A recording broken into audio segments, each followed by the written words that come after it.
And he dealt with them in a way that has echoed down the millennia.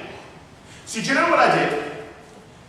No disrespect to our preacher last week, but the Ten Commandments are handed sometimes as a done and dusted thing that everyone accepts. But I have to say, they're part of the old law. When Jesus was asked what you needed for life, he did not trot off the Ten Commandments. He said something radically different.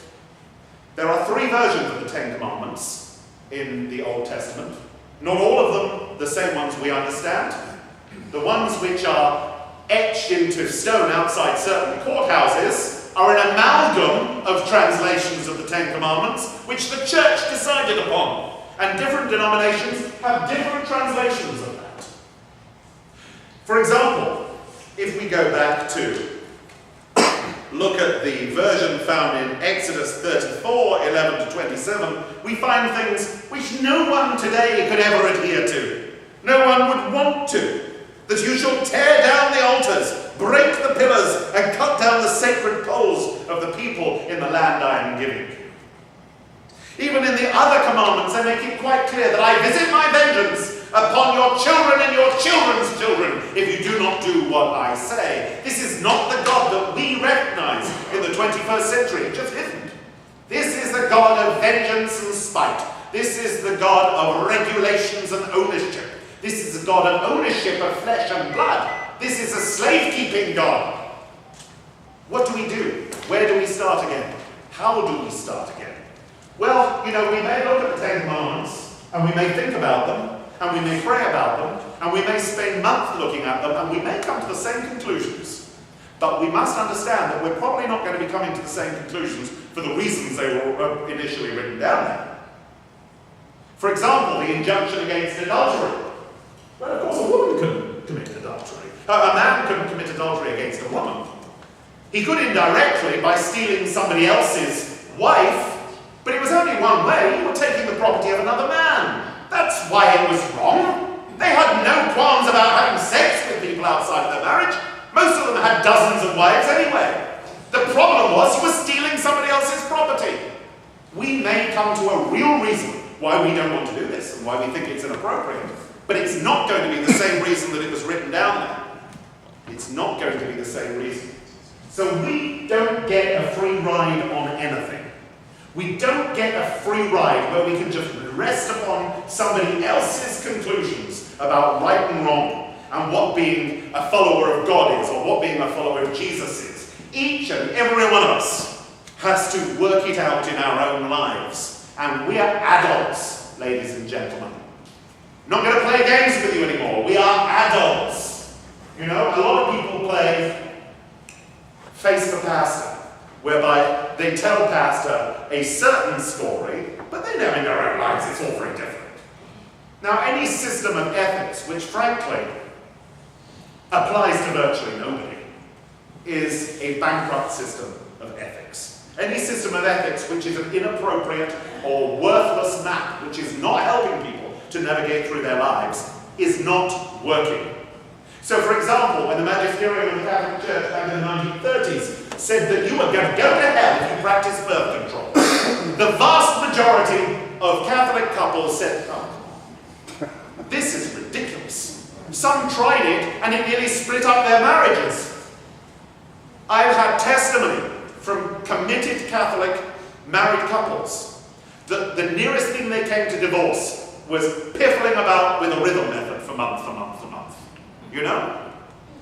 Now, when people make that decision that an ethical point or a system of morals is just wrong, then they throw the baby out with the bathwater. And because we have tied a system of ethics which was frankly formulated something like 3,000 years ago in a nomadic Iron Age culture to Jesus Christ, the danger is that when people come up against this system of ethics, which is a burden, the same burden that the Pharisees put upon people, that Jesus spoke out against, then they assume that if they reject that, they have rejected the man Jesus.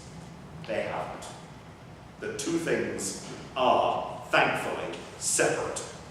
So I thought, well, let's do an exercise, and it will also scandalize people. Could you go on to the next slide? Next slide.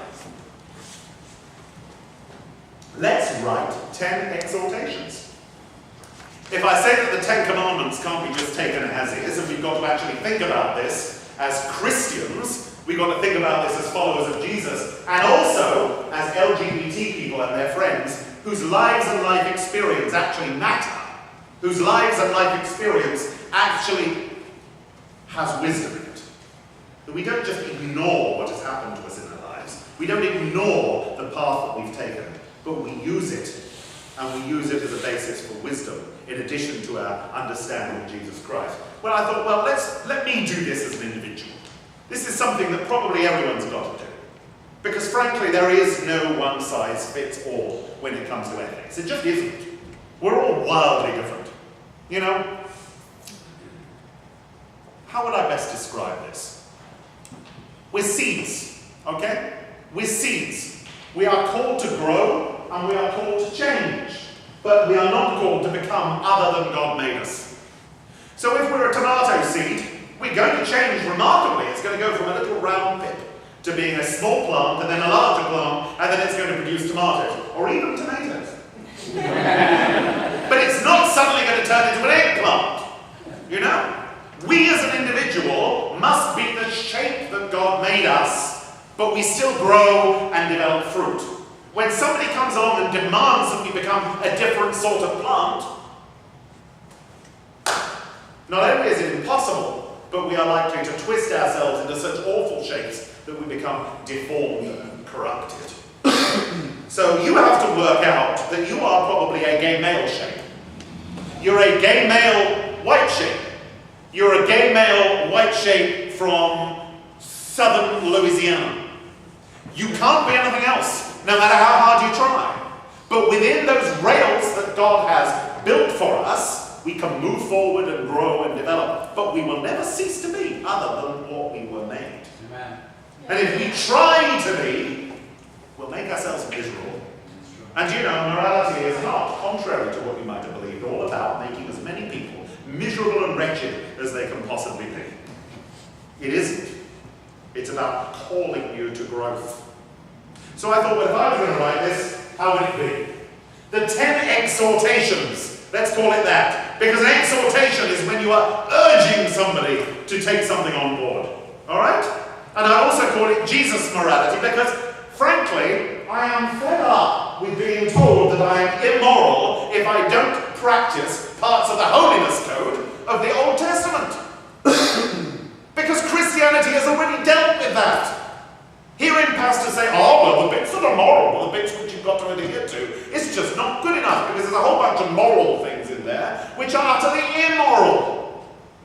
You know, if you get raped outside the town, That's right. if you get raped outside the town and you're a woman, your rapist has to go and pay 20 shekels to your father and take you as a bride. That's in the word.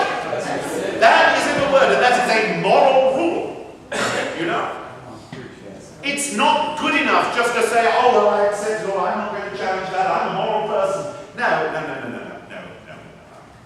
If you say you're a follower of Jesus, you're going to have to look at it all again. And you might come up with some answers in your own life which you're going to have trouble selling to those close to you, to your old pastor, whoever that might be, maybe even to me.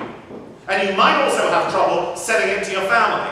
But it will be between you and God, and it will be appropriate for you. And God help me if I tell you what is appropriate between you and God. Because then I am putting that great millstone around my neck and jumping into the lake, because I will have made a stumbling block for you. Dare I call unclean something the Lord my God has made? Whether it be flesh and blood, male or female, transgendered, intersexed, black, white, whatever. Because I have some news for you. This is not your mama's church. And I am not